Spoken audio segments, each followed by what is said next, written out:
Hi all, today I'm showing you English scones and my English clotted cream. They're so good with tea. Ingredients you'll need. First you'll need to preheat your oven to 425 degrees. Now I'm going to have to make a buttermilk substitute and here's how the ingredients, because I was out of buttermilk, surprisingly. So you gotta juice 1 lemon. I always have buttermilk. I was like, what? I'm out of buttermilk? What's going on? So I had to juice 1 lemon and I need 1 tablespoon of lemon juice. That's how much you need per cup. And then I'm going to pour 1 cup of milk into the measuring cup because you need to be exact. It's a science, basically. Like baking, all baking is basically a scientific experiment if you think about it. Your measurements have to be exact. So 1 tablespoon of lemon juice, and I'm going to let it sit to the side and do its thing. And now I'm going to measure out 2.5 cups of white lily self-rising flour to a mixing bowl. Now I use white lily self-rising flour because it's always consistent. I'm going to get the rise. If I really wanted to be like exact and do precisely English scones, I would do baking soda and put salt in there. But this is already done for me. So it's just 2.5 cups of white lily self-rising flour to a mixing bowl. And once I've done that, I'm going to add 4 tablespoons of granulated sugar. Some people might call this a white biscuit, but really it gets its origin from England. It's a scone. So I'm going to mix thoroughly. I want to make sure everything is all incorporated, all the sugar is mixed thoroughly throughout the flour. And now I'm just going to grate 6 ounces of frozen butter. And I do prefer not just to put a chill on my butter, but to have it actually frozen. I find that I get just the biscuit is more tender.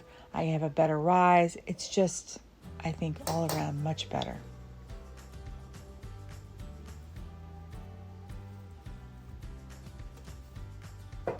After that, I'm just going to, again, I always mix everything.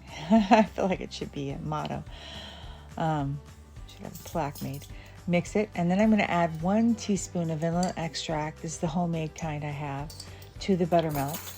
And then I'm going to add the buttermilk vanilla mixture to the flour. And then I'm going to gently fold everything together, trying to rehydrate the flour, so to speak. And this takes a moment. Even when I dump it out onto the floured surface, you'll see that it's still kind of crumbly and hadn't come together fully. That's just how it is. Unless you do it in the food processor, but I don't like doing that because I'm always afraid I'm going to overdo it.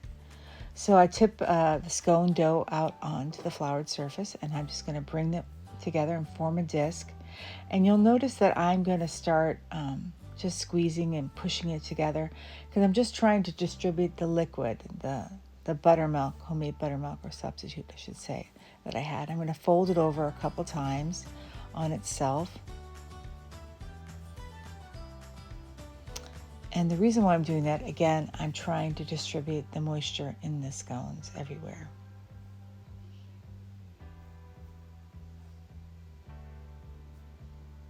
And I don't want to work it too much, but I'm just trying to hydrate everything.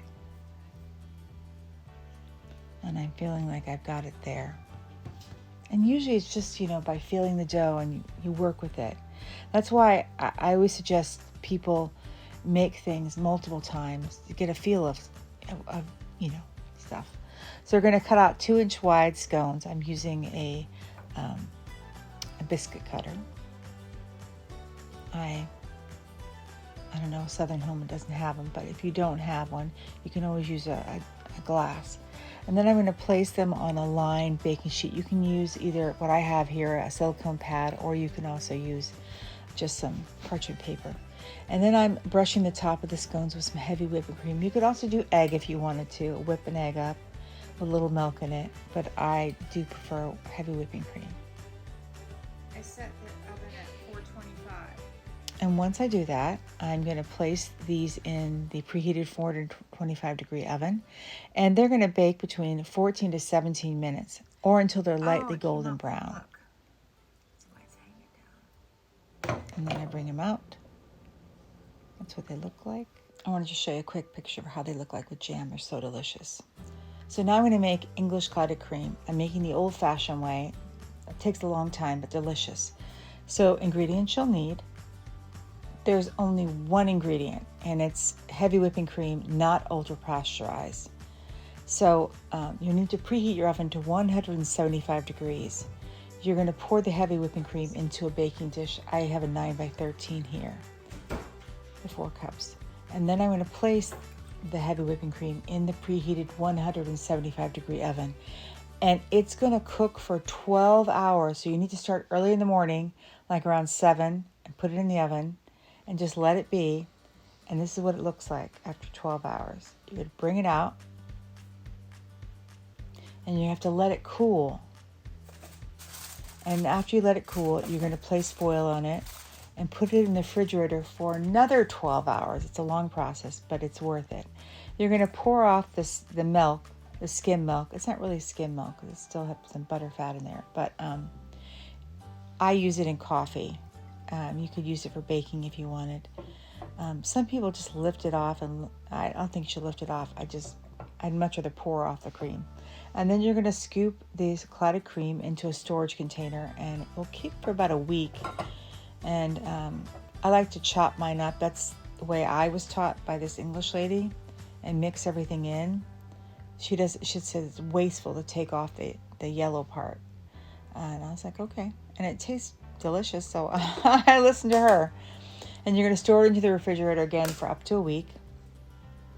And you can put it in your coffee. I'm doing here a cup of coffee there.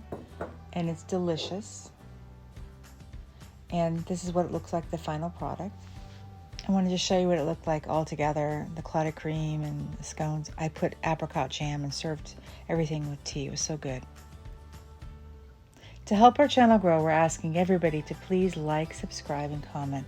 If you're enjoying our content, and gosh, we really hope that you are, please consider becoming a subscriber. It doesn't cost you anything, but it does help us out tremendously. We also ask if you please watch the video from beginning to end. This also helps out. It's all because of how the YouTube algorithm works. Otherwise, we'll stay hidden. All these things are necessary for growth on YouTube. Thank you all for your help. We post new videos 3 times a week on Tuesdays and Thursdays at 5 p.m. Eastern Standard Time and on Sundays at 11 a.m. Eastern Standard Time. If you're not already a subscriber, please consider becoming one. It doesn't cost you anything. Also, don't forget to hit the notification bell so you never miss one of our videos. All right, we'll see you soon. We wanted to profoundly thank everyone for watching. We're so very grateful to all of our new and old subscribers for supporting us and helping us grow. And as always, we wanted to say, please stay safe and be blessed. All right, we'll see you next time then.